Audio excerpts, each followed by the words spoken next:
You're listening to the Raiders NFL Draft Podcast. Here are your hosts, Bucky Brooks and Rhett Lewis. Welcome back, friends. Another episode of the Raiders NFL Draft Podcast is off and running alongside the former Raider, former NFL scout, Bucky Brooks. I am Rhett Lewis, and we are fired up to be back here with you week before the Combine right now. So we'll have a little bit of a Combine primer coming up here for you. Want to talk a little bit more about the Clint Kubiak era getting underway now in Las Vegas.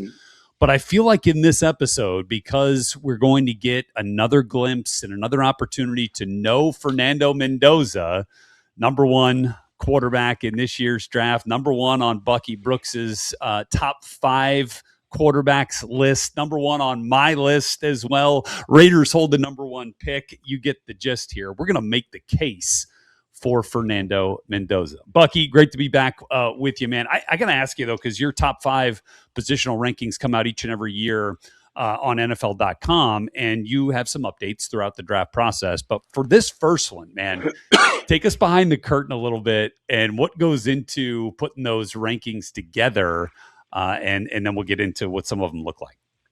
Yeah, Red, it's a challenge because you kind of feel like you're walking blind. Right, like you're trying to take all the information that you hear throughout the college season.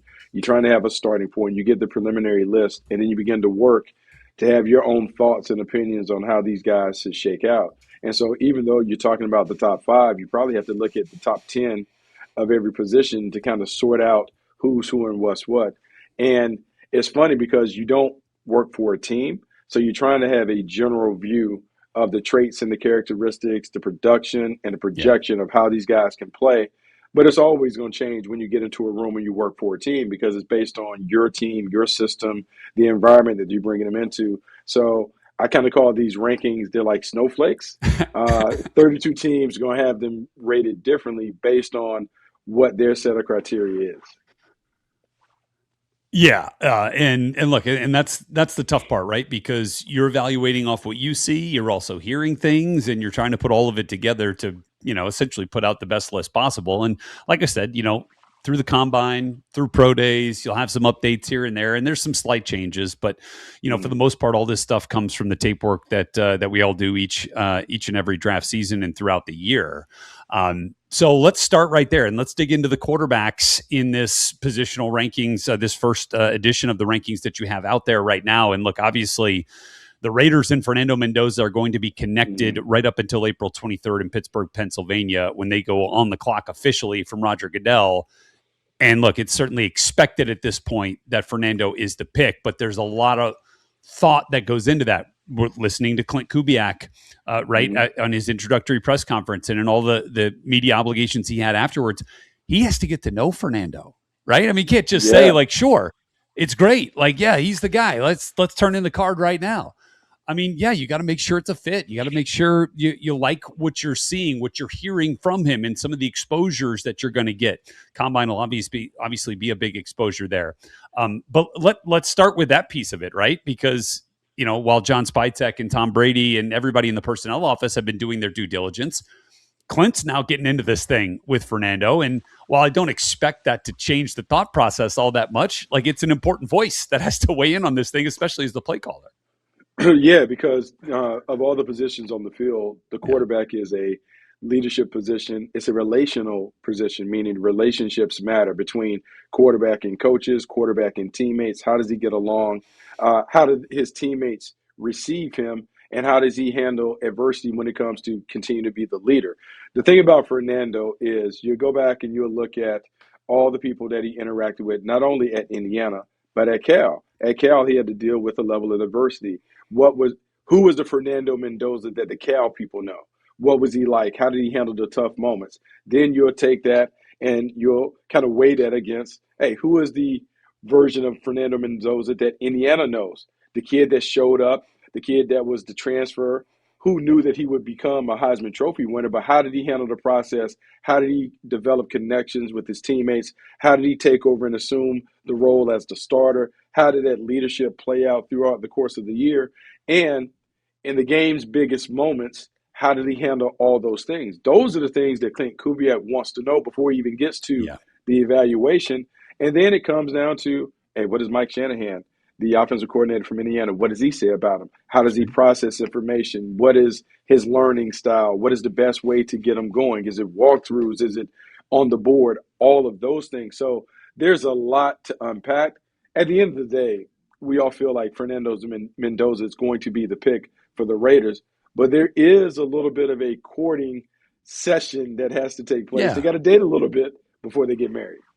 Yeah, exactly right. And look, I don't know how many interviews Fernando Mendoza is going to have at the combine, and we'll get into that here in a little bit. But as of right now, he's speaking to an audience of one, and that is the contingent in Las Vegas right now. Because everywhere you look, and I think anybody who doesn't have him number one is like trying to be ironic.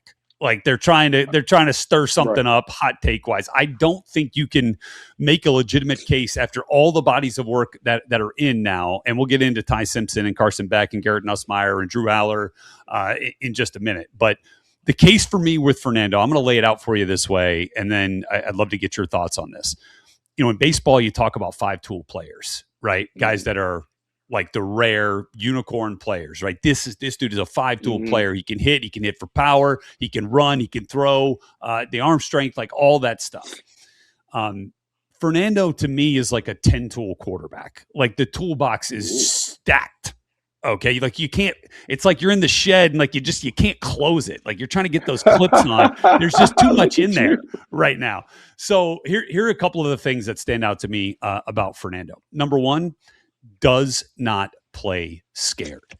He is not a guy that is just looking to be a check down Charlie. He is going to push the ball down the field. He's going to throw the football into tight windows when he has to. Look no further than the very first completion he had against Alabama after he had been sacked twice on the opening drive.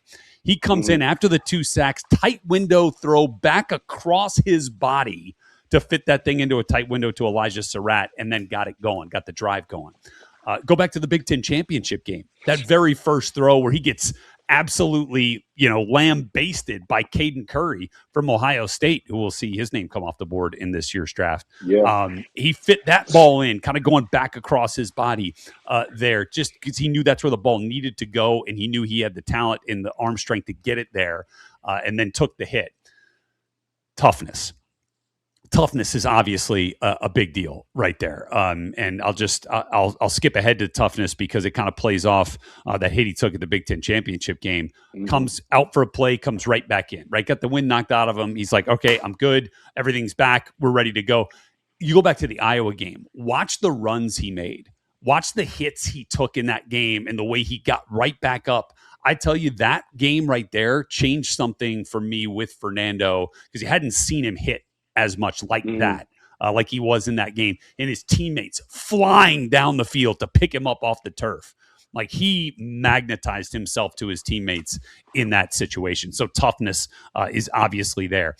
Getting back to the throwing, do not give him time. He will pick you apart. One of the things that stuck out to me so much about the way Curt Cignetti talked about Fernando is his work ethic, the way he prepared. Cignetti, who, by the way, has had, conference player of the years at quarterback almost every year he's been coaching. Like that's what they do. And Sig has said that nobody he's been around has prepared and worked to be the best the way that Fernando does. So he's got the preparation, he's got the picture, he's got it pre-snap, and then once the picture changes, he can move and adjust post-snap and process through with the defense, the pictures that they're showing him, and then make the throw where it needs to go. Again, go back to the Alabama game, to the Peach Bowl. He is absolutely lasering out routes, back shoulders, slants. Like he puts that ball on the money. It's ball placement, it's accuracy, it's throwing the ball where it has to go. He knows it, he sees it, he executes it. Do not give him time. But then pressure him at your own risk, right?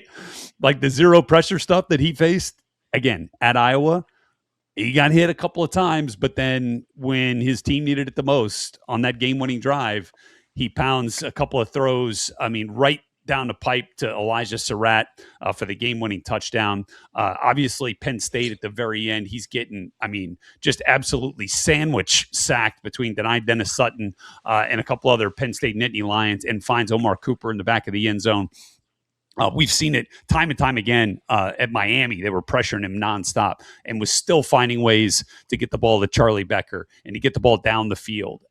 He knows where to go with the ball, is my point. And so when the time that he is allotted to throw the ball is minimized because of pressure, he's going to still get it out.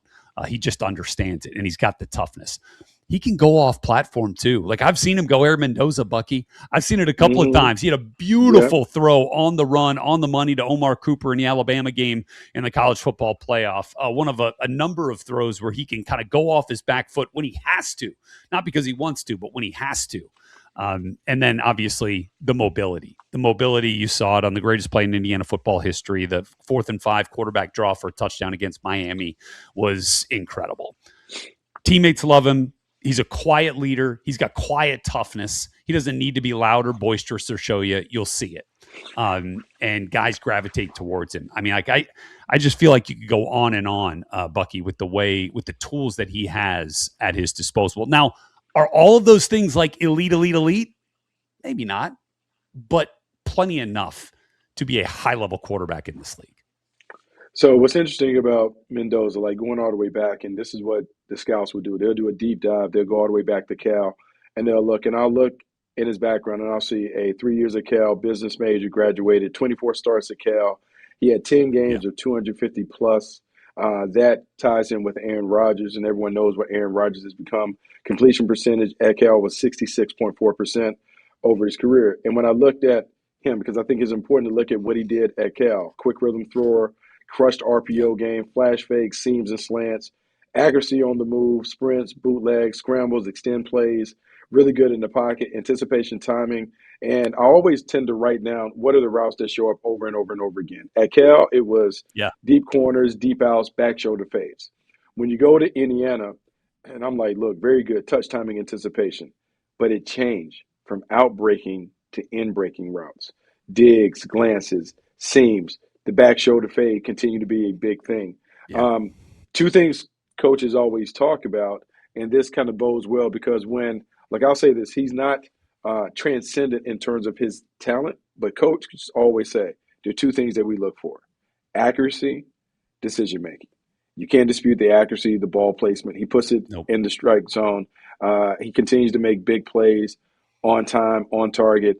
And then when it comes to the decision making, even though you can talk about Indiana did a great job of controlling the action, he managed the game. And as much as we talk about game managers in a negative light, there's a positive light because the best quarterbacks can dip in and out of those roles when they need to. They can go from taking it over to, we got it under control, I can manage the game. Now, how it meshes with the Raiders, because that's the biggest part of the evaluation. The Raiders are looking at him, and this is Clint Kubiak coming off a great run with Sam Darnold. And it's about the system and how that system and how you operate within the system. I've always said in this system, the Shanahan-Kubiak system, it's about finding a joystick at the quarterback position. The whiteboard wizards are going to make it easy. It's the quarterback's job to make the X's and O's come to life. Well, when you look at the history of Mendoza, he's shown that he can do that. He did that at Indiana. And when I think about this, to me, it reminds me of the good that Jared Goff displayed when he was with Sean McVay.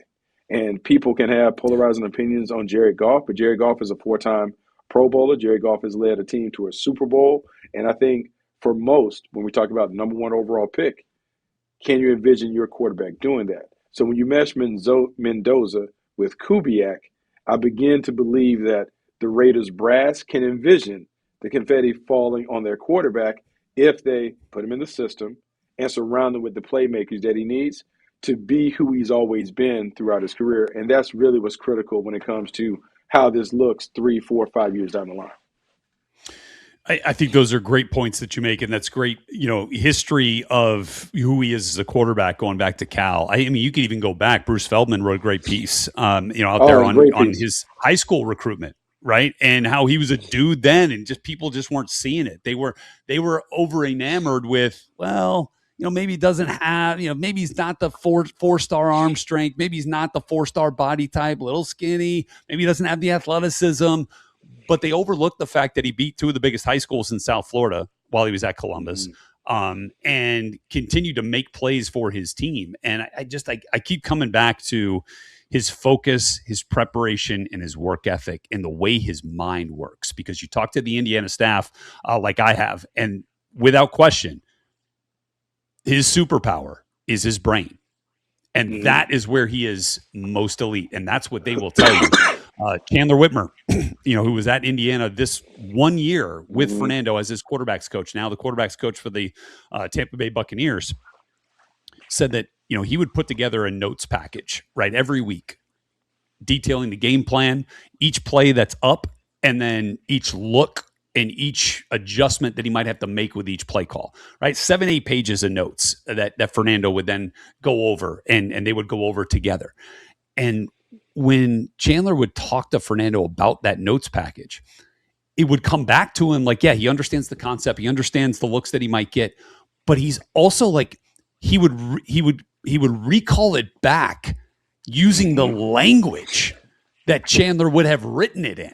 Like he is fine tuning and grasping onto every detail about it. Now, look, it's one thing to be a memorizer, right? To be somebody who understands, as you say, it could be a whiteboard warrior. But then you see the proof is in the pudding. It's on the tape. Like he takes the whiteboard to the field, and paints a masterpiece with it, which is what was incredible to me. It's like his mind, man. Like if people want to talk about how he's maybe a little bit robotic in some of the press appearances and can come off a little bit rehearsed. No, he's just like he is processing at a level that my brain could only dream of. At this point, that's one of the things that makes him great. And I think the one thing, like, because people will talk about that, and I've had conversation with people about like how does that interact and play in the locker room. I think the beautiful thing about the locker room is you can be whoever you want to be, provided that it's authentic.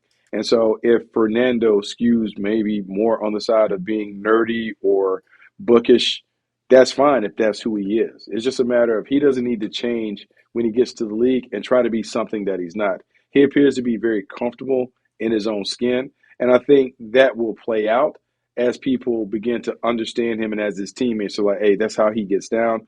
Cool. We know who he is. Now we just need to adapt and adjust to the new leader that we have in the Hall. Exactly right. And, the other thing that I would say on that is I've been around him now a whole bunch. Got to interact with him again at Super Bowl week in San Francisco. And the thing that I've come to know about Fernando is he truly is authentically himself. I remember my very first interaction with him, spring game going into this year for Indiana. He'd been on campus maybe for 3 months at this point. And I just, I was there for Big Ten Network. I wanted to go up and say hello to him. Hadn't met him yet, and introduced myself to him. Said, hey, I'm here. I played here in the early 2000s. And he goes, oh, you played here? Tell me about your experience. What was that like? And I was like, huh? I'm like, okay, great. Yeah. So we had a conversation. And the thing that I will tell you about college, interacting with college, student athletes, is that a lot of times the conversations are one-sided, right? You're asking questions and they are answering questions. Yeah. With Fernando, he wants to learn from everybody he is around. He is truly a sponge. He wanted to know, like, what can you tell me about Bloomington? What can you tell me about Indiana football that I don't know? Like, tell me more so that I can continue to like build this profile in my head of what I'm getting myself into. I was just like taken aback by it. I was like, okay, this dude's impressive. And the other part of that with his persona is he truly is himself with his teammates and in all corners of the locker room. But I do think there's a bit of a chameleon to him in a good way, in that he can adapt. He can be who his team needs him to be, not only on the field, but off the field. Like he talks about hanging with the boys. Like he is one of the dudes, even though that may not come across when he's talking to a sideline reporter after, a game-winning touchdown throw. That's who he is to them. And then to who he is to his coaches is a straight arrow student of the game. Let's get in. I am all business. And I think you need some of that with your quarterback. Like he does in some ways have to be everything to everyone. Yeah, the best quarterbacks are able to go into every corner of the locker room and exist comfortably with the Yes. faction of the people in that corner. And so dealing with the linemen is completely different than dealing with the wide receivers Yeah. and the defensive backs and other people. And so the best quarterbacks do have a chameleon like persona that allows them to comfortably do it. And when you factor in the coaches and being an extension of the coaching staff on the field, Yeah. yeah, there's a lot that you have to manage. And when you talk about Mendoza, being able to have these two-way conversations where he's asking as much as he's telling, that is revealing because that talks about someone who gets it on a higher level. And we've always talked about this. This used to be the thing. Quarterbacks were always viewed as needing to be presidential Yeah. in terms of we talk about how diplomacy and how presidents are able to kind of handle all the different factions of the people that they may encounter. Well, if Mendoza is able to do that, he not only becomes the leader of the team, but he becomes the face of the franchise. And that is what you're looking for in a QB1. We've gone away from that a little bit, Yeah. but old school general managers, old school personnel people will tell you that was essential. You had to feel like you could trust that a QB1 could represent the team, just like the general manager and the president and the owner. It's a great point. And I just think there's a lot that Tom Brady, I feel like, would latch onto with Fernando's game. His, the work ethic, the attention to detail. There's a little bit of him being doubted, right? 2-star Yeah. dude coming into school. There's a lot of that there. I think there's a lot that they could connect on. I think there's a toughness quotient that I think is in John Spytek's DNA with the way that he wants this Raiders team to feel like that he's going to connect with there. And then I think there's also, obviously the beautiful mind of the quarterback and the ability to take the meetings out to the field that Clint Kubiak is going to resonate with a bunch with Fernando Mendoza. However, Bucky, he is not the only quarterback in this class. And there are more quarterbacks to talk about, not at number one overall, but there are quarterbacks who may find themselves, into the first round when it's all said and done. It happens all the time. And there is certainly a chance that the Raiders decide not to go that way at number one, maybe figure out down the road that they'd like to do something else with that pick and pick up a quarterback in another spot. The way that you have it going is Ty Simpson, Carson Beck, Garrett Nussmeier, and Drew Aller. I'll give you the floor to kind of assess how those other four guys behind Fernando stack up in your mind. Well, I think there's a huge separation between Fernando Mendoza and the rest of the guys. Ty Simpson is someone who is talented without question, but he has limited experience. There's some size concerns when people see him. He's not the big statuesque quarterback that some are comfortable with. And you have to figure out, why did it fall off the cliff at the end of the season for him at Alabama? Some will say injuries. Others will say, like, hey, the rest of the league kind of caught up with him. But that is something that he'll have to explain without being able to have visual proof on tape that, hey, I can solve whatever issues happen. With Carson Beck, it's similar. Like, some would view him as someone who underachieved based on his tools and what he was given, first at Georgia and Miami.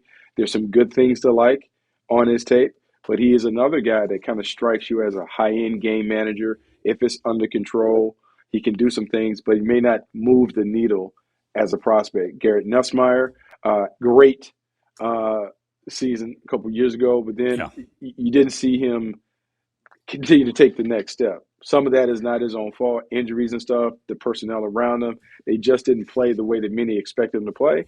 And so you saw him at the Senior Bowl. You saw some of that come back. But is that enough to move him back into the conversation early? Unlikely. And then Drew Aller is dealing with an injury. Like, you're just dealing with an injury, like, prematurely into the season. And before the injury, there was still some up and down play. What were the signature moments and those things? So what you have, in general, you have a lot of question marks. And when you have question marks, it makes it hard to develop a consensus that someone is going to jump into the fray. So you're right. Some of these conversations that people may try to drum up in terms of Fernando Mendoza versus whatever is unlikely to do it versus this class. I think the question that people will have is like, well, hey, what does he stack up against the other number ones or whatever? But here's what matters when it comes to that. Those other number ones aren't in this draft. Man, they're not here. You only can draft who it is. I think you can compare him to those guys and understand what he is in relation to those guys. But this draft, you can draft him based on who else is in the draft, and it's clear that he's the number one quarterback prospect in this draft. No question. I think there's a gap between Fernando and Ty. I think there's a gap between Ty and then the rest of the group for me. I have Garrett Nussmeier at number 3. I have Drew Aller at number 4. And I've just kind of, the more and more I study and the more and more I talk to him and talk to guys who are around him, I think Luke Altmaier is going to make a jump in this class. I think there's a lot to like there. There's a lot of tape. There's a lot of experience. I think he's going to be a value add in whatever room he's in because he's not going to be the day one starter. But I think a team's going to, and coaches in particular, are going to fall in love with him. Yeah, the Illinois standout is certainly going to be a guy that draws something. But here's what we're talking about in listening to us have the conversation, because that's a big part of the evaluation is it seems like we're talking about a lot of developmental guys and no one that stands out as an immediate starter. And so if you don't get the immediate standout as a starter, you have to draft them as such. And so to me, that's day 2, day 3-ish. So we can talk about Ty Simpson being that fringe player, and people may fall in love with him out of desperation, supply and demand. Yeah, I think, Garrett Nussmeier to me is a refined player. Like, I think he's got the tools. Obviously, coach's son, we talked about that. Doug Nussmeier, offensive coordinator with the Saints. But like Drew Aller, like Carson Beck, like Cade Klubnik, like a couple other guys, there's a little bit of a redemption story there as they go through this draft process that they'll have to work out on their own. Had really good 24 tape, had first round buzz going into the year. Didn't manifest itself that way in 2025. Now they have to find a way to pick up the pieces. And I thought Nussmeier checked that box with his first opportunity at the Senior Bowl, did a really nice job. I think the combine will be big for Drew Aller. Considering, trying to figure out how healthy he is, unsure of where that is at this point, which then gets me into the combine and kind of getting back to Fernando and wrapping up the conversation, kind of coming back full circle this way. You meet with Fernando at the combine. If you're the Raiders, obviously you try to, you want to get every exposure you can with him. But like, what are other teams who, sign up to talk to Fernando Mendoza? Obviously they're going to do their due diligence here in the event that the Raiders trade out of the pick or decide not to take him at number 1. But I mean, like, what is that like? Let's say, like, what do you think the combine is like for a player like Fernando? If I am another team and I don't have an opportunity to draft him, then what it is a fact-finding mission. What I want to do is I want to dig into Fernando to not only assess his personality, but I want to know what he knows and what he doesn't know. And is there something out of this meeting that helps us in 2 areas? One, does it help us down the road in case it doesn't go right for him with the Raiders, where we revisit the possibility of landing him 4 or 5 years down the road, i.e. think Daniel Jones going to the Minnesota Vikings or the Indianapolis Colts after it falls apart in New York. Well, we have this intel in terms of this is how he was coming out of college. Now we get the new version of it. Like, what does that look like? The other part of it is let's assess what Fernando knows and what gives him problems. Let's talk about him. Let's put him on in the film room. Let's see what he understands. So now if we play him, maybe these things that he struggled with in college continue to be things that are his kryptonite. So all of this is an information gathering session that we're using to put in his profile. Some of it is for future consideration. Some of it also is, hey, we're going to play him and we're going to have to play him for the next 5 to 10 years. Let's make sure we build a binder that allows us to play well against him. Right. And look, I'm not expecting Fernando to throw at the combine. He's going to throw at his pro day, April 1st, in Bloomington, Indiana, with his receivers, which, by the way, are pretty intriguing prospects. Omar Cooper, Elijah Surratt, potential targets for for Las Vegas when we get into day 2, which could be kind of interesting to reunite Fernando if he is the pick at number 1. But there's there's plenty more exposures left, for the Raiders and other teams to learn more about Fernando. The combine is a big one coming up next week. And we look forward to joining you guys from the combine as we have for another episode of the Raiders NFL Draft Podcast once we both get to Indianapolis next week, and look forward to sharing that experience with you guys as well. Thanks so much for being with us here. Thanks to our friends at Silver and Black Productions for always making these shows sing. And we look forward to being back here with you next week on the Raiders NFL Draft Podcast. Thank you for listening to the Raiders NFL Draft Podcast. Make sure to subscribe to the Raiders Podcast Network wherever you get your podcasts.